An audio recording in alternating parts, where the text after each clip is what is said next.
Okay, so let's unpack this concept of cognitive load. To do that, I want you to imagine that you're entering a beginner gardening class and I'm the instructor. You have very little prior experience. Now, two caveats before we begin. I am not an expert gardener and this class is actually not well constructed, but bear with me, you'll see where I'm going with this. Okay, so let's begin.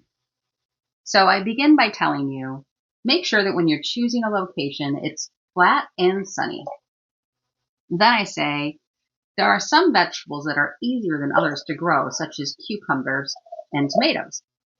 Oh, and speaking of cucumbers, do you know they're made of 95% water? You should plant basil near tomatoes because it deters pests and it improves the flavor of the tomatoes. And speaking of tomatoes, you can also use red paper underneath them actually, I don't even know why, but it's a good thing. If you don't have a lot of space, you can actually plant right into containers. For example, tomatoes and zucchini are great plants to plant in containers. You can improve the quality of your soil by adding organic matter, like compost. Zucchini is just a little bit persnickety. If you happen to get powdery mildew, you just spray some milk on it to get rid of it. And vegetables need about 1 inch of water per week to stay healthy. Okay, are you ready to be a gardener? Yeah, me neither. But that's not really the point. What's more important is I want you to imagine this as your cognitive capacity of your working memory. Now notice what happened when I kept talking. The water, as I was pouring it, went into the pan. The cup was full and it started spilling over into the pan.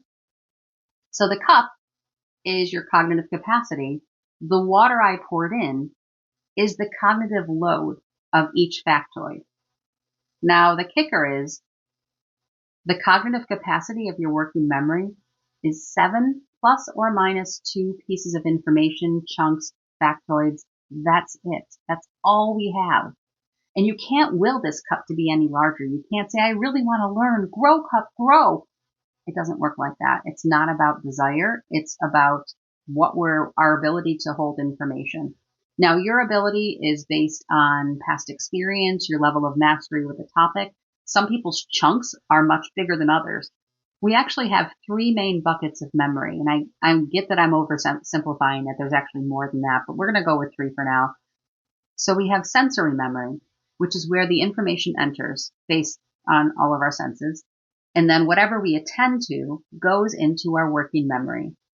Then we make meaning out of it, and either we transfer it into our long-term memory or we dump it.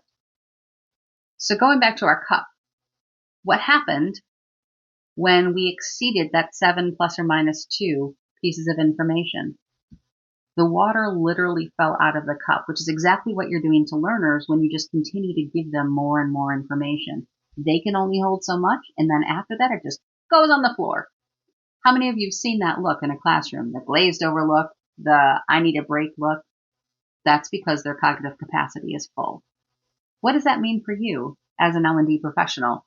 Well, you can't throw a lot of information at a learner and expect it to stick without some type of application on a pretty frequent basis to allow for that transfer from working memory to long-term memory.